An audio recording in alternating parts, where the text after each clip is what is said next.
Hello students, आज हम आप लोगों के सामने इंटरोगेटिव सेंटेंस का तीसरा पार्ट लेकर आ रहे हैं, जिसमें प्रेजेंट कॉन्टिन्यूस और पास्ट कॉन्टिन्यूस टेंस के हम इंटरोगेटिव बनाना सीखेंगे। प्रेजेंट कॉन्टिन्यूस टेंस की हेल्पिंग वर्ब होती है इज, आर और एम। आप लोग पहले से जानते हैं जी, बता चुके हैं हम आपको। जो इज होता है singular noun he, she, it, name के साथ प्रयोग किया जाता है, और plural noun we, you, they के साथ आर का प्रयोग किया जाता है। आई के साथ हमेशा एम का प्रयोग किया जाता है। ये चीज हम विशेष तौर पे ध्यान रखना पड़ती है इंटरोगेटिव सेंटेंस में, क्योंकि हेल्पिंग वर्ब क्या करनी पड़ती है, हमें आगे लगानी पड़ती है। अब इसका स्ट्रक्चर देखेंगे। स्ट्रक्चर बनेगा subject plus is, are, am plus main verb में आईएनजी फॉर्म होती है इसकी, plus object plus other word. वाक्य का स्ट्रक्चर है subject plus is, are, am plus main verb में ING plus object plus other word. इसका इंटरोगेटिव बनाएंगे हम। हेल्पिंग वर्ब जो होती है उसको आगे लाएंगे, इज, आर, एम, उसके बाद लिखेंगे सब्जेक्ट, फिर लिखेंगे मेन वर्ब में ING form plus object plus other word और क्वेश्चन मार्क। क्वेश्चन मार्क लगाना नहीं भूलना हमें। एग्जाम्पल देखें हम।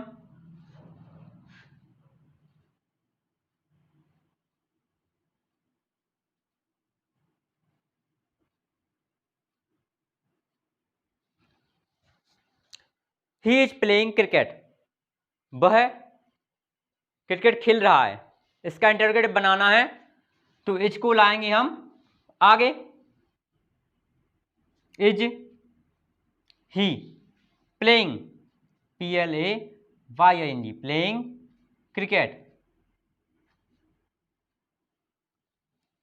इसको आगे लगाने से वाक्य में क्या का अर्थ निकलता है, क्या वह क्रिकेट खेल रहा है। दूसरा एग्जाम्पल देखेंगे हम।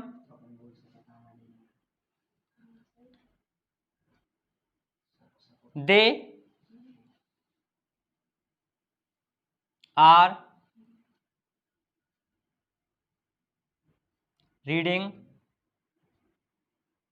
Book, they are reading book, वे पुस्तक पढ़ रहे हैं। आगे आएगा आर, दे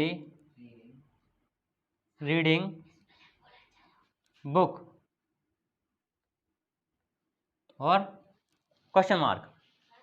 ऐसे ही अपन को और भी एग्जाम्पल सॉल्व करने हैं, बन जाएंगे ना आप लोगों से हम। हेलो स्टूडेंट्स, अब हम पास्ट कॉन्टिन्यूअस के इंटरोगेटिव बनाना सीखेंगे। इसकी हेल्पिंग वर्ब होती है वाज और were. Singular noun he, she, it, name के साथ वाज लगाया जाता है। Plural noun we, you, they के साथ वर लगाया जाता है, और आई के साथ हमेशा वाज का प्रयोग किया जाता है। जैसे प्रेजेंट टेंस में आई के साथ एम का प्रयोग होता है, ऐसे ही पास्ट में आई के साथ वाज का प्रयोग होता है। सिंपल का स्ट्रक्चर देखेंगे, subject plus was verb plus main verb में ING plus object plus other word. इसका इंटरोगेटिव बनाएंगे तो वाज वर्ब को हमें आगे लाना पड़ेगा, वाज वर्ब को आगे लाएंगे, वाज वर्ब, फिर लिखेंगे सब्जेक्ट, फिर जैसा वाक्य है पूरा वैसा का वैसा लिख देंगे, मेन वर्ब में ING plus object plus other word. इसके हम कुछ एग्जाम्पल देखते हैं। अब पहला एग्जाम्पल लिखते हैं,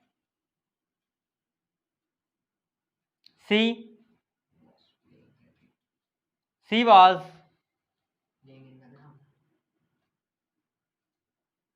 washing clothes, she was washing clothes, वह कपड़े धो रही थी। इसका इंटरोगेटिव बनाएंगे, वाज आगे आ जाएगा, was she washing clothes. Was का मतलब यहां क्या हो जाएगा, क्या वह कपड़े धो रही थी।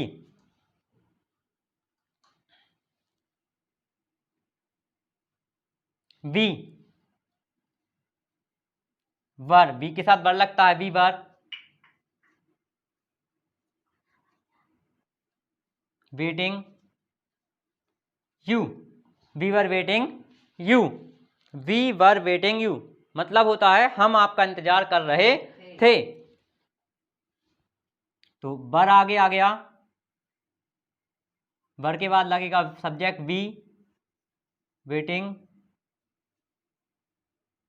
यू, इसका इंटरोगेट हो जाएगा क्या हम आपका इंतजार कर रहे थे। एक इसका एग्जाम्पल और दे रहा है जो आप लोगों को कंप्लीट करना है।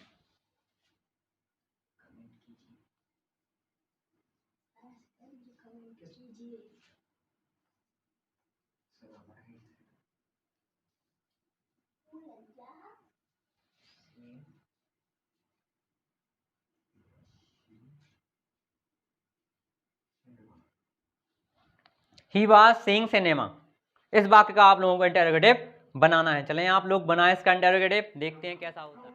अब हम प्रेजेंट और पास्ट कॉन्टिन्यूअस टेंस के कुछ एग्जाम्पल देंगे जो परीक्षा की दृष्टि से बहुत ही महत्वपूर्ण है।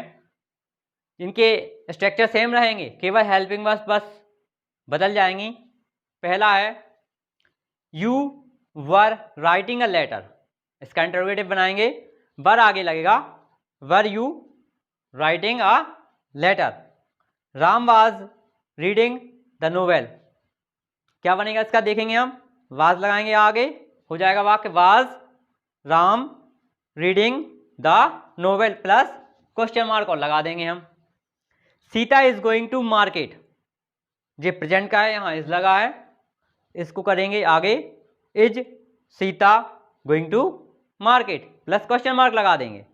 आई am buying a new phone, am को लगाएंगे आगे, am I buying a new phone. इसी प्रकार हम प्रेजेंट इंडेफिनिट हो चाहे प्रेजेंट कंटिन्यूअस हो चाहे पास्ट इंडेफिनिट हो या पास्ट कंटिन्यूअस, सबके इंटरोगेटिव बनाएंगे। आगे आपको बात समझ में आ